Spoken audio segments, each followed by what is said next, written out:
Ang mga salitang iyon ay parang malaking bato na bumagsak sa kanyang sikmura. Mabilis siyang naglakad papunta sa maliit na silid ni Lyra. Ang pinto ay bahagyang nakaawang. Pagtulak niya rito, ang dibdib niya ay nagsikip. Ang kwarto ay malinis na malinis. Napakalinis.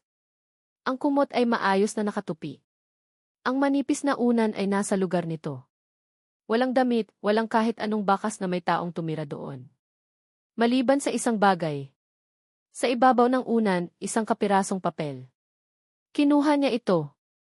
Ang pamilyar na sulat kamay ni Lyra, simple at nanginginig. 2 pangungusap lang. Salamat sa lahat. Patawad. Napahawak si Levi sa hamba ng pinto para suportahan ang sarili. Patawad? Para saan? Sa isang kasalanang alam niyang hindi nito ginawa. Ang bigat ng pagsisisi ay dumagan sa kanya. Ang tanong niya kagabi, Lyra, bakit? Ay umalingaw-ngaw sa kanyang isipan. Isang tanong na hindi naghahanap ng sagot, kundi isang hatol.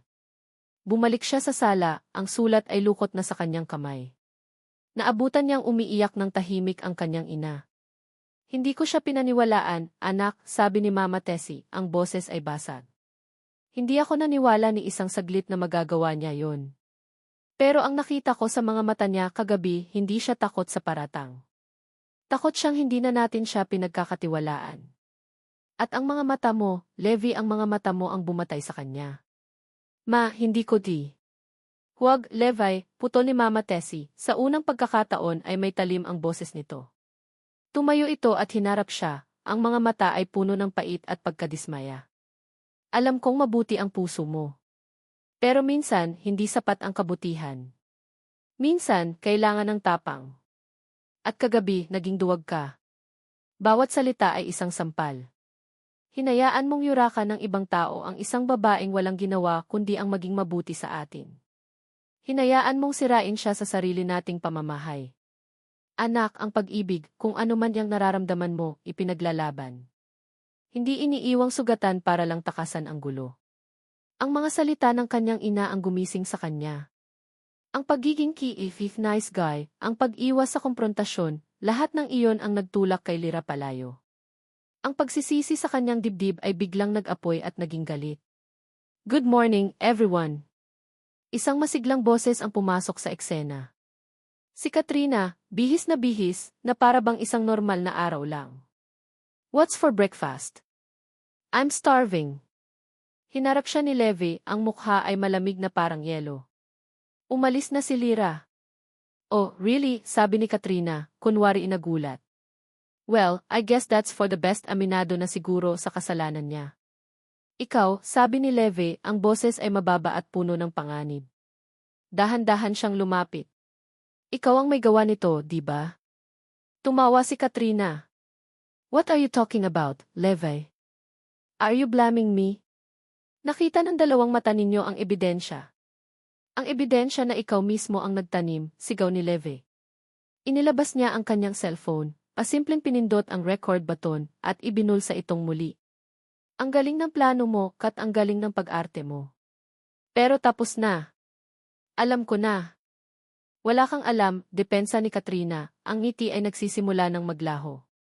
Alam kong ikaw ang nag-iwan ng bag mo sa bodega. Alam kong ikaw ang nagtanim ng pera. At alam kong may dahilan kung bakit mo to ginagawa.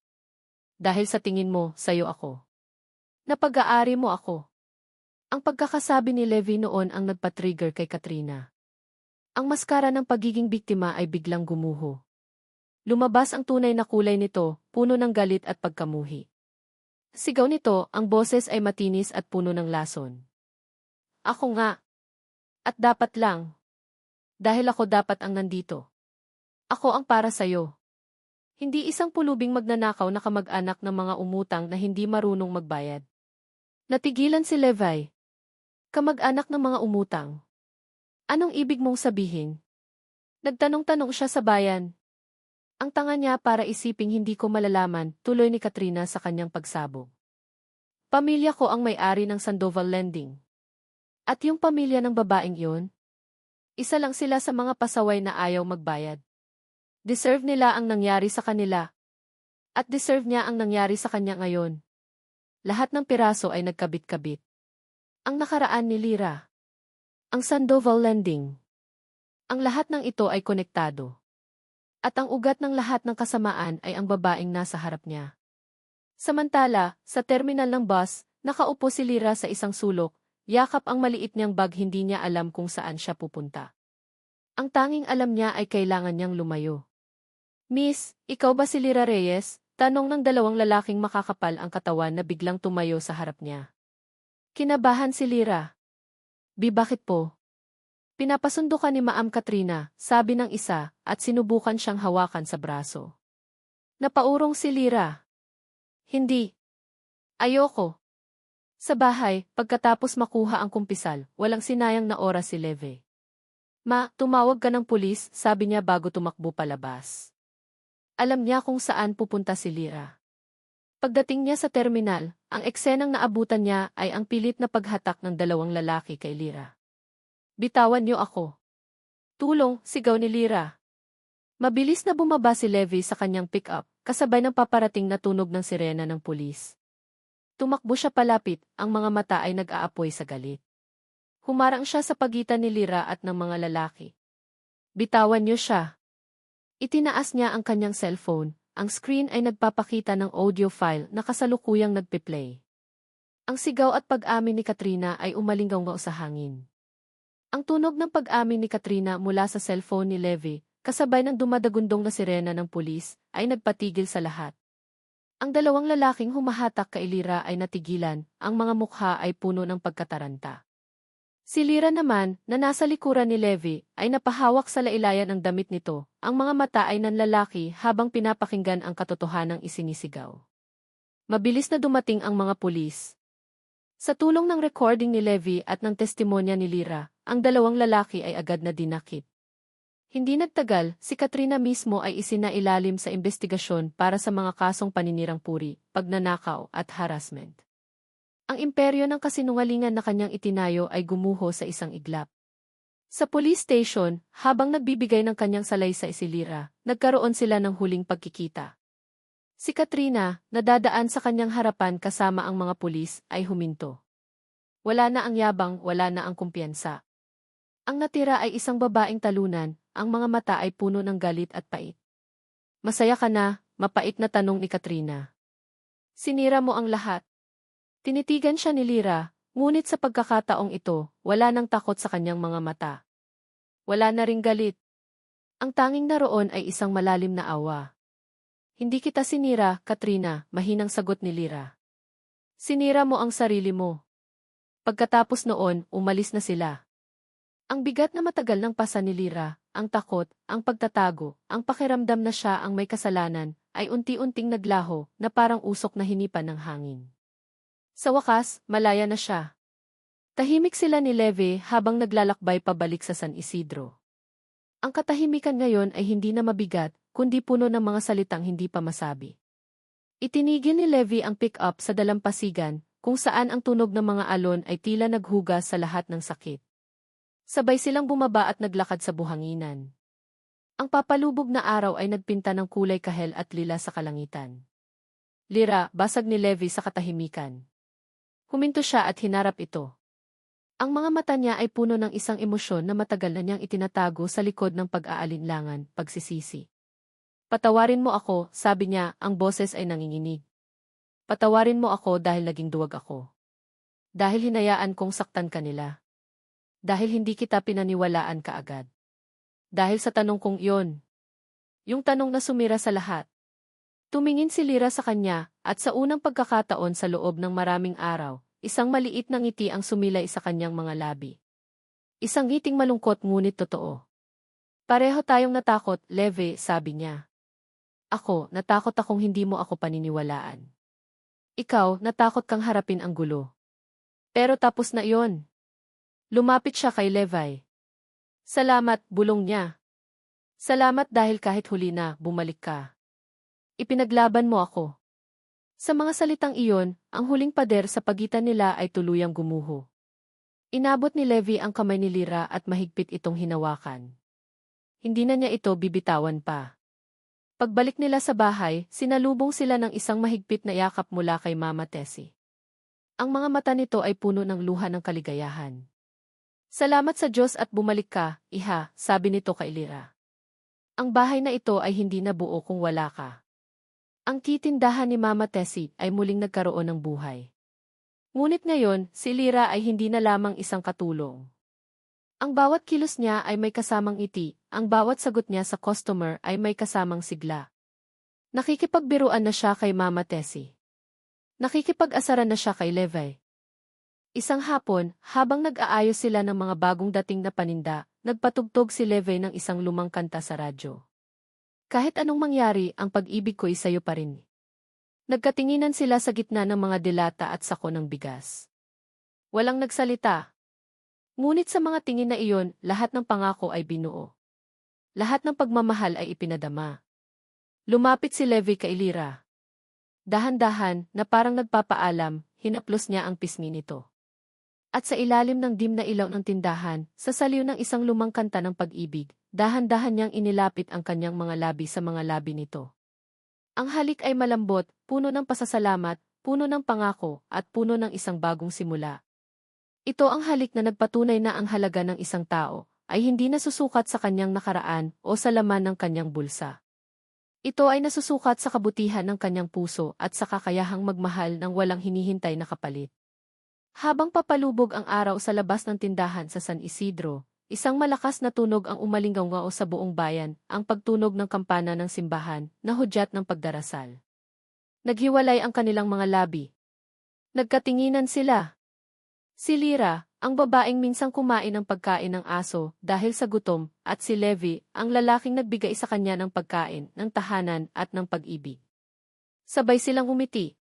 Isang ngiti na nagsasabing ang lahat ng sakit ay may katapusan, at sa dulo ng bawat dilim, laging may naghihintay na bukang liwayway.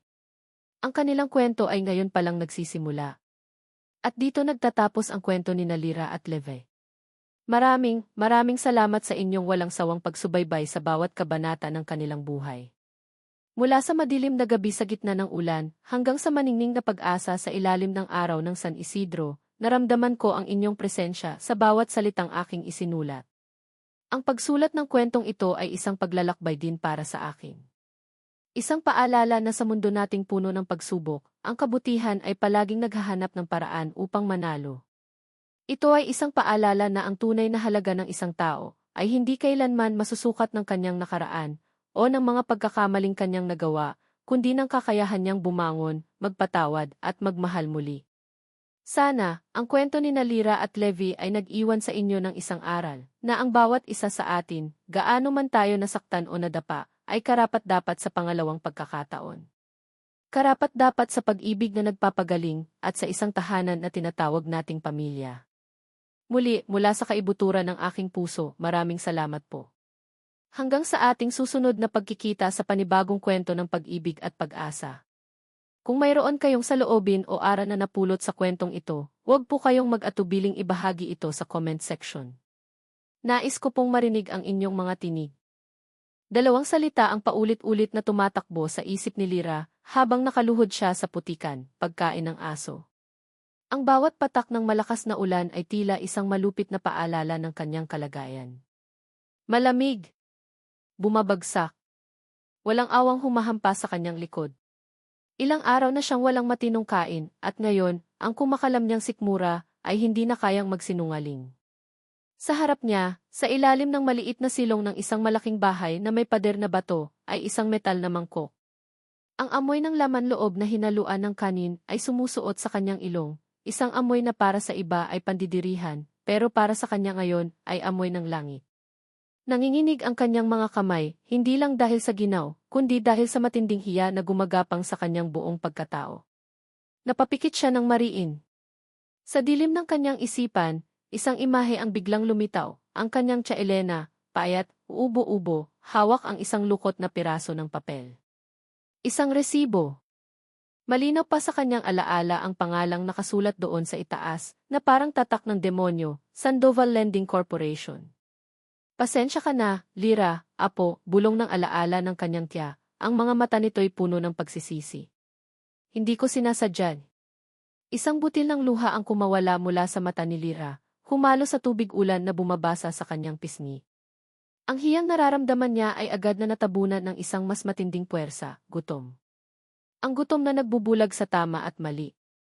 Ang gutom na kayang gawing hayop ang isang tao. Wala nang pag-aatubili. Mabilis pa sa kisap mata, dinukot niya ng kanyang maruruming kamay ang laman ng mangkok. Hindi na niya ininda ang lapot nito, ang kakaibang lasa na dumidikit sa kanyang dila. Sunod-sunod ang kanyang pagsubo, nanginginig, habang ang mga mata niya ay palingalinga sa paligid. Bawat kaluskos ng mga dahon, bawat tahol ng aso sa di kalayuan, ay nagpapatindig sa kanyang balahibo. Magnanakaw. Ang salitang iyon ay parang kulog sa kanyang isipan. At sa gitna ng kanyang mabilis na pagkain, isang tunog ang pumunit sa katahimikan ng gabi, ang dahan-dahang pagbukas ng bakal na tarangkahan sa kanyang tabi. Nabitawan ni Lyra ang pagkain sa kanyang kamay. Nanigas siya sa kanyang kinaupuan. Isang nakakasilaw na ilaw mula sa loob ang tumama sa kanyang mukha. Napatakip siya ng braso, at nang dahan-dahan niyang iminulat ang kanyang mga mata, isang anino ng mataas na lalaki ang tumambad sa kanya. "Anong ginagawa mo?" Ang boses ay malalim, kalmado, ngunit may bigat na nagpatigil sa pagtibok ng kanyang puso. Hindi galit. Hindi naninigaw. Puno ito ng isang bagay na hindi niya mawari, pagtataka, marahil. Dahan-dahang lumakad palapit ang lalaki, at unti-unting nabuo ang kanyang mukha sa liwanag. Matangos ang ilong, makapal ang kilay, at ang mga mata nito ay hindi mapanghusga. Sa halip, puno ito ng isang emosyon na matagal nang hindi nakikita ni Lyra na ipinupukol sa kanya, awa. Sinubukan ni Lyra na tumayo para tumakbo, pero ang kanyang mga binti ay tila naging halaya. Sinubukan niyang magsalita para humingi ng tawad, pero walang boses na lumabas sa kanyang lalamunan. Ang huling lakas na natitira sa kanyang katawan ay biglang naglaho. Ang pagod, ang gutom, ang takot, at ang matinding hiya ay sabay-sabay na dumagan sa kanya. Ang mundo sa kanyang paligid ay nagsimulang umikot. Ang mukha ng lalaki ay unti-unting lumabo, at ang kadiliman sa gilid ng kanyang paningin ay nagsimulang gumapang papasok. Ang huli niyang narinig ay ang nag-aalalang boses ng lalaki na sumigaw, "Miss." At pagkatapos, lahat ay naging itim. Nagising si Lyra sa amoy ng sabon at Vicks. Idinilat niya ang kanyang mga mata at ang una niyang nakita ay isang kisaming gawa sa kahoy, malinis at pininturahan ng puti. Naramdaman niya ang lambot ng unan sa ilalim ng kanyang ulo at ang init ng makapal na kumot na nakabalot sa kanyang katawan. Wala na ang lamig. Wala na ang ulan. Wala na ang putik. Dahan-dahan siyang bumangon. Nakasuot pa rin siya ng kanyang basang damit, pero may tuwalya sa kanyang tabi. Nakapatong siya sa isang simpleng papag sa isang maliit, ngunit malinis na silid. Isang anino ang dumaan sa may pintuan. Napaurong si Lyra sa takot, niyakap ang kumot. Pumasok ang isang nakangiting babae, marahil ay nasa mga 50 anyos na, may mga gatla na ng pagod sa kanyang mukha, ngunit ang mga mata nito ay puno ng kabaitan. "Gising ka na pala, iha," sabi ng babae sa isang malumanay at maalagang boses. Inilapag nito ang isang baso ng tubig sa maliit na mesa sa tabi ng kama. Tinitigan niya si Lyra, hindi na parang isang magnanakaw, kundi isang naliligaw na tupa. Umiti ang babae. "Huwag kang matakot." At sinabi nito ang mga salitang babago sa takbo ng kanyang buhay. "Nasa bahay ka na." Napabuntong hininga si Levi habang isinasara ng marahan ang pinto ng maliit na silid. Sumandal siya rito, ipinikit ang kanyang mga mata, at muling bumalik sa kanyang isipan ang imahe ng babae, nakaluhod sa putikan, nanginginig, ang mukha ay pinaghalong gutom at matinding hiya. Ang pagsubo niya sa pagkain ng alaga niyang aso na si Bantay ay isang larawang hindi niya kailanman malilimutan. Sino siya? Ano ang kwento sa likod ng mga matang iyon na puno ng takot? Naglakad siya papunta sa kusina, kung saan naabutan niya ang kanyang ina, si Aling Teresita, na nagtitimpla ng mainit na sabaw. Ang amoy ng manok at luya ay pumuno sa hangin, isang pamilyar na amoy ng pag-aaruga. Kilala sa buong San Isidro bilang si Mama Tessie, ang kanyang ina ang buhay ng kanilang maliit na tahanan at ng sari-sari store na nakakabit dito. "Kumusta siya, anak?" tanong ni Mama Tessie, hindi man lang lumingon. Tila alam na nito ang laman ng isip ni Leve. "Tulog pa, masobrang pagod at gutom," sagot ni Leve, umupo sa isang silya at ginulo ang sariling buhok. "Ma, sigurado ba tayo dito? Hindi natin siya kilala." "Paano kung Humarap si Mama Tessie, may hawak na sandok. Ang mga mata nito, na nakakita na ng maraming taon at kwento, ay puno ng pag-unawa. Paano kung ano, Leve? Paano kung masama siyang tao? Paano kung tinatakbuhan niya ang batas? Itinuro nito ang puso ni Leve gamit ang sandok. Ang nakita mo ba ay isang kriminal o isang taong nagdurusa? Hindi nakasagot si Leve. Ang tanging nakita niya ay desperasyon. Kung hindi natin siya kilala, edi kilalanin natin, mahinahong sabi ni Mama Tessie. Hindi tayo binigyan ng Diyos ng higit sa kailangan natin para ipagdamot sa iba. Ibinalik nito ang atensyon sa nilulutong sopas. Bigyan mo muna ng pagkakataon ang awa sa puso mo bago mo pairalin ang pagdududa, anak. Ilang sandali pa, isang mahinang kaluskos ang narinig nila mula sa silid.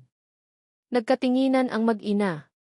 Dala ang isang mangkok ng mainit na sopas, nauna si Mama Tessie pabalik sa kwarto, at sumunod naman si Leve. Naabutan nila ang babae, si Lyra, nagising na. Nakaupo ito sa gilid ng kama, yakap-yakap ang sarili na parabang nilalamig pa rin, kahit pa nakakumot na. Nang makita sila, lalo itong napayuko, ang buhok ay tumatakip sa kanyang mukha. Halatang halata ang hiya. Iha, heto, kumain ka muna, sabi ni Mama Tessie, inilapag ang mangkok sa mesa. Sopas yan. Pampainit ng tiyan. Dahan-dahang nag-angat ng tingin si Lyra. Tiningnan niya ang sopas, pagkatapos ay si Mama Tessie at si Leve. Nakita ni Levy ang pag-aatubili sa mga mata nito, ang takot na baka ang pagkaing iyon ay may kapalit. Huwag kang mag-alala, walang lason yan, biro ni Mama Tessie, na nagpangiti ng bahagya kay Leve. Nanginginig pa rin ang mga kamay ni Lyra nang abutin niya ang mangkok. Bawat subo niya ay dahan-dahan, halos hindi nginunguya, na para bang ninanamnam ang bawat patak ng mainit na sabaw. Tahimik lang silang pinagmamasdan ni Leve.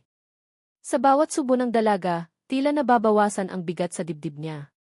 Nang maubos ni Lyra ang sopas, ibinaba niya ang mangkok at muling yumuko. Salamat po, bulong niya, halos hindi marinig. Pasensya na po sa abala. Aalis na rin po ako. Aalis? Sa ganitong oras ng gabi at lakas ng ulan, agap ni Mama Tessie.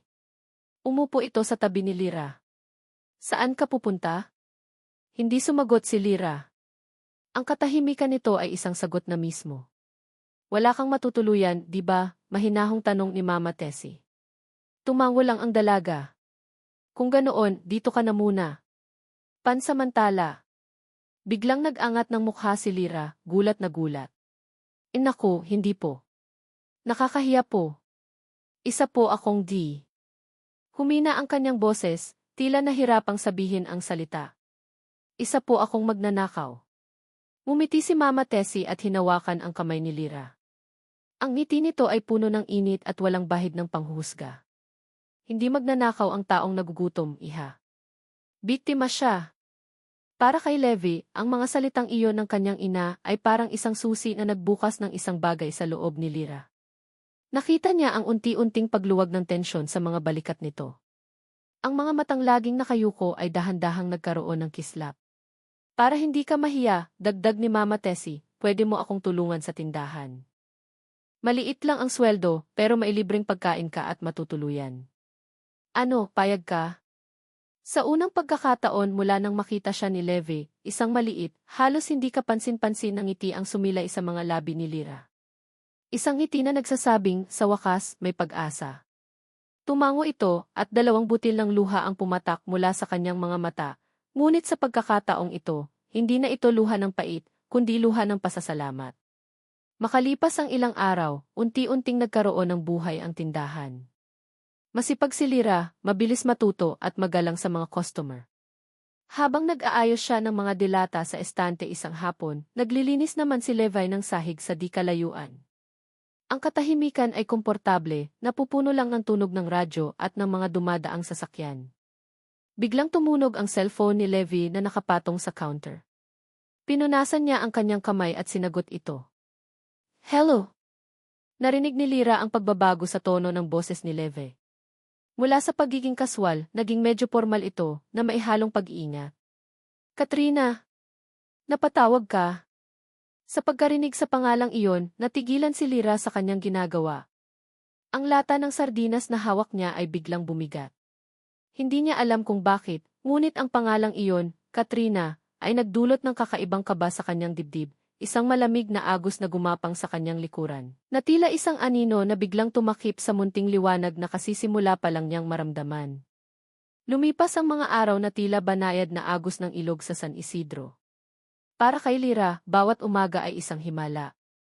Ang paggising na hindi na iniisip kung saan kukuha ng pagkain, ang paggising na may bubong sa kanyang ulunan at may mga taong tumatawag sa kanyang pangalan, ito ay isang karangyaan na akala niya ay hindi na niya muling mararanasan. Naging kanlungan niya ang itindahan ni Mama Tessie. Ang bawat sulok nito ay naging pamilyar sa kanya, ang amoy ng bagong saing na kanin tuwing umaga, ang tunog ng kampanilya sa pinto sa tuwing may papasok na customer, ang mainit na ngiti ni Mama Tessie. Naging masipag siya, hindi dahil sa obligasyon, kundi dahil sa tumanaw na utang na loob. Ang bawat pinunasan niyang alikabok, bawat inayos niyang paninda, ay isang paraan ng pagsasabing isalamat.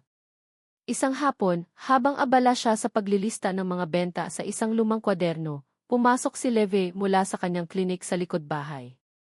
Amoy pa nito ang antiseptiko, pero ang ngiti sa labi nito ay pagod ngunit totoo. Lyra, yung bagong delivery, kailangan na nating i-record sa computer, sabi ni Leve, tinuturo ang isang maliit na desktop sa gilid ng counter. Naku, Sir Leve, hindi po ako marunong yan, nahihi ang sagot ni Lyra, napayo ko. Ang mundo ng teknolohiya ay isang bagay na malayo sa kanyang kinalakihan. Hindi Sir Leve, mahinang pagtatama nito. Leve na lang. At tuturuan kita, madali lang to. Pumwesto si Leve sa kanyang tabi, napakalapit na naamoy ni Lyra ang banayad na pabango nito na humahalo sa amoy ng gamot. Ang init ng katawan nito ay tila gumagapang sa kanyang balat. Itinuro nito ang mouse. Ito, hawakan mo. Nanginginig na hinawakan ni Lyra ang mouse. Inilagay ni Leve ang kamay nito sa ibabaw ng kamay niya para gabayan ito. Sa simpleng pagdikit ng kanilang mga balat, isang kuryente ang biglang dumaloy sa buong katawan ni Lyra. Ang puso niya ay nagsimulang tumibok ng mas mabilis, isang ritmong hindi pamilyar ngunit hindi naman nakakatakot. Mabilis niyang binawi ang kanyang kamay. Kaya ko na po. Leve, sabi niya na utal. Nakita niya ang isang bahagyang ngiti sa gilid ng labi ni Leve bago ito lumayo ng kaunti. Ang sandaling iyon, kahit maikli, ay nag-iwan ng marka sa kanyang isipan. Ang anino ng pangalang Katrina ay nanatili, ngunit sinubukan niyang huwag itong isipin. Sino man siya, bahagi siya ng nakaraan ni Leve. At si Lyra.